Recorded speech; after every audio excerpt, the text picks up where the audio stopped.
سيداتي آنساتي سادتي، مساء الخير وكل سنة وانتم طيبين. ما تصوروش قد ايه انا كنت منتظر حلول شهر رمضان بفارغ الصبر. بقالي 9 شهور من يوم ما اتجوزت وانا بستنى رمضان، ويا سعادتي لما جه رمضان، وده كله علشان الكنافة. حماتي عمرها ما مدحت حاجة ابدا.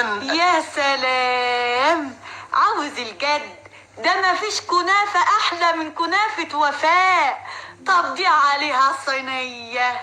وفاء دي تبقى الست مراتي، ويا ما حاولت بعد ما اتجوزنا اطلب منها انها تدوقني الصينية اياها، تقوم ترد وتقول هي كنافة تحلى إلا في رمضان. وعنها كان لازم استنى لما يجي رمضان.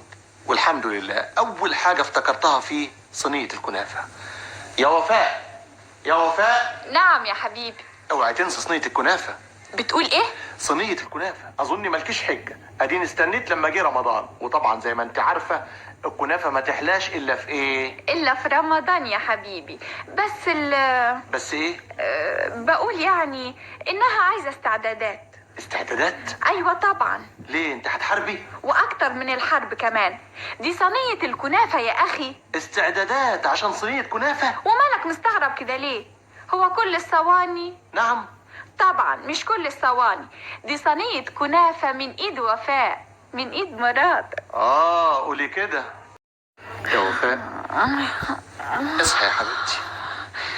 في إيه يا أخي؟ اصحي، الساعة 9:30. وإيه يعني يا أحمد؟ ايه يعني ازاي؟ انت مش عارفة ان ميعاد الشغل الساعة 10؟ كده؟ طب اوعى تتأخر. طيب مش تصحي؟ سلام يا أخي. واصحى ليه؟ هو أنا اللي هروح الشغل؟ نبي تسيبني يا أحمد أنام شوية. طيب انا نازل. طب مع السلامة. بس اوعي تنسي الكنافة. الإيه؟ الكنافة، انت مش قلتي لي امبارح انها محتاجة الاستعدادات وخليها لبكرة؟ طيب يا أحمد يبقى بكرة بقى. ما هو يا ست هانم لما تقولي لي امبارح بكرة يبقى بكرة ده يعني النهاردة. كده؟ ايوه كده. طب ما دام هعمل الكنافة النهاردة يبقى بلاش تنزل. ايه بتقولي ايه؟ بلاش تنزل. انا يا حبيبتي رايح الشغل. وإيه يعني؟ خد أجازة. اخد اجازة عشان هتعملي صينية كنافة؟ الله، جرى ايه يا احمد؟ انا مش قلت لك انها محتاجه استعدادات؟ طيب وانا مالي، ما تستعد انت. استعد انا ازاي يا اخي؟ ما تبقاش اناني. انا اناني؟ طبعا لما تقول لي استعدي انت تبقى ايه؟ 1000 مره قلت لك ان البيت الحديث محتاج للتعاون، لازم الراجل يساعد الست. اساعدك فيا يا ست هانم؟ دي كل الحكاية صينية كنافة. ومالك بتتخلق كده ليه؟ هو ما فيش حد صايم غيرك؟